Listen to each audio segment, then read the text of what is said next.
Welcome back to Times Square today, where I've got my good friend Dr. David Seaman here to join us. He is an expert on inflammation and diet and health.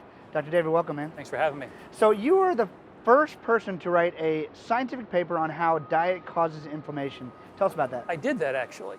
That was in 2002, and before I did that, what kind of informed me was this book here. This is actually the first nutrition book that was ever written on nutrition and inflammation.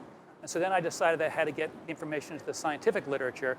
And so that took actually almost as long to write that paper as it took to write this book. And that paper happened to be referenced by Harvard researchers on 2 occasions and many other researchers around the world.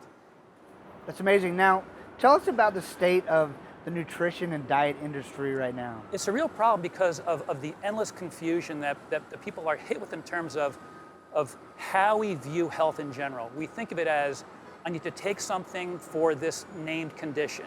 And then we think, well, I'll try a plant-based diet or this diet or that diet for that condition, as opposed to understanding the outcome of diet and nutrition, which should be, in my view, inflammation reduction. So that would be the best focus for the average person.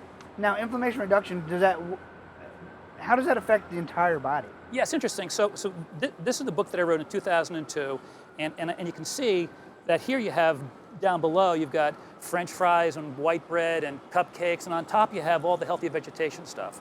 So when we overeat these calories, particularly in a hypercaloric, too many calories, if you eat too many calories, especially from these foods, there's an automatic inflammation reaction that occurs right after you eat it. And if you keep doing it day in, day out, you actually end up with this chronic high sugar, high fat scenario in your body. Wow, and I know, because I've been better at it in certain times than others with my diet. You at first your body tells you need that stuff, and then once you get away from it and get into the leaner, greener stuff, you feel so much better.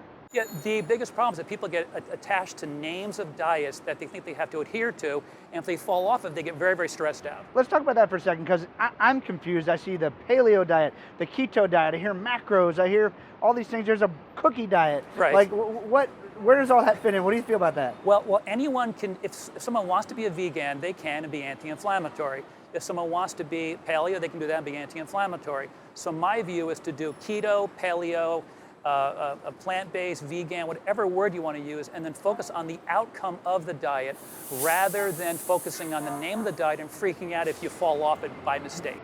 Yeah, that seems like great advice. Now, what was it that got you started in thinking about, obviously you're a doctor, what made you decide to get into inflammation?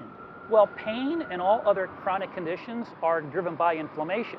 And so I wanted to get away from targeting a named treatment for a named condition and get at the underlying cause of the various conditions. So for example, my most recent book is this book here. It's called The Deflame Diet for Breast Health and Cancer Prevention. And you can see right over here, the same bad French fries, cupcakes, and white bread is going to drive breast cancer versus eating healthy anti-inflammatory foods. So this could be a keto diet here, this could be a vegan, this could be a paleo. It doesn't make any difference as long as we're avoiding these unhealthy calories. Got it. Can you never have those unhealthy calories? Well, of course you can.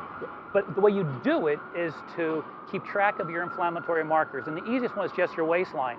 No guy should ever be above a 40-inch waistline. I mean, preferably close to 35 or 32. And no woman should be at 35 or above.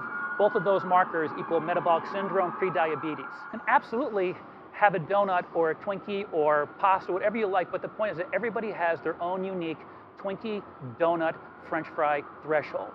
And so if you eat above your threshold and turn the flame on, then it's a problem. And you said, or I've heard you say before, that sort of our waistline is a good indicator if we're eating too much of that stuff or not. Absolutely. So when you think about it, the average guy, before he started to gain weight, his waistline was typically no more than 32 inches, typically. And the average woman was typically no more than 25, 28 inches. That's what we should be the entirety of our lives. And that's all based on inflammation and diet. Yeah, well, if you exceed those measurements, and particularly get above 40 inches for guys and 20 and 35 for women, you now become pre-diabetic. Wow, got it. So, you've done all this so far. Are you stopping? What's the plan for the future? No, I've got more plans.